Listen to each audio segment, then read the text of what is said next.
I think two things that my top priorities. One is hiring a city manager. I've watched for the past 5 years this council, not the city council of City Paris, lose 2 city managers. And what's happening is they're not listening. The council is not listening to their citizens.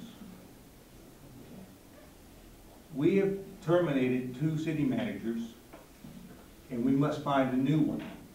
Now, we've lost a city manager in in December, and here it is in almost April, and we still do not have a city manager. So the council that comes on next will have to hire that person. So we need to find the best possible candidate available to the community. Now, it's going to be difficult to select the right person, but I think with cooperation among the council that can be done. Now, we all have to develop, each council member will have to develop what they consider the qualifications they are looking for in a city manager. Organizational skills, communication skills, people skills, and various other things. But one of them is going to have to be an organizer, and one of them is going to have to be a person that can take charge. I mean, the person who runs the city is the chief executive officer of the city. He must be able to take charge and get things accomplished. He must be proactive, not reactive.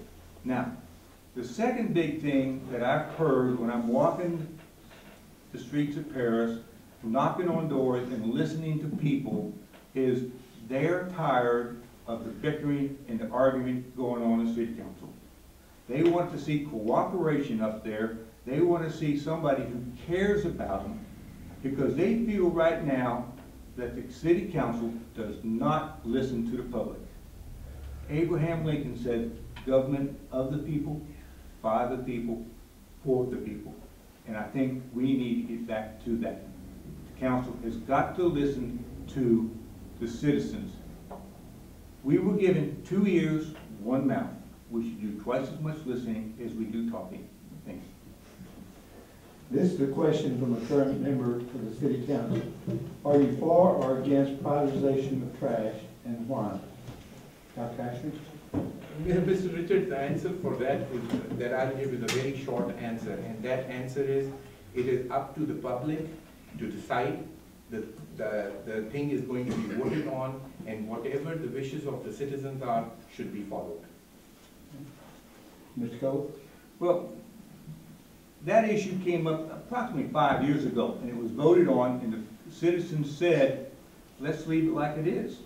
Again, when I'm walking down through the streets and knocking on doors, I was told, leave our trash alone. Leave it the way it is. And I'm a firm believer that if you listen to the public in our district, that's what you're saying. Leave the trash alone. Now, so therefore, I would say, don't privatize it. And like Dr. Hodgman said, the citizens are going to vote on it again. Let's listen to what they say. Now, what I would like to do is take that sanitation department and take it one step further. I asked this question at the city council. If you had a half-a-gallon antifreeze sitting in your garage, where do you dispose of it? Nobody had an answer. So therefore, what do we do with it? We take it and we put it in a black Texas bag and throw it out with the trash, and it goes in the landfill. Or we throw it in the ditch. Now, what I would like to do is have the city have collection days when you can take all your chemicals, oil, greases, paint, and so forth, someplace, and they can be disposed of properly. Take the sanitation problem one step further for the community.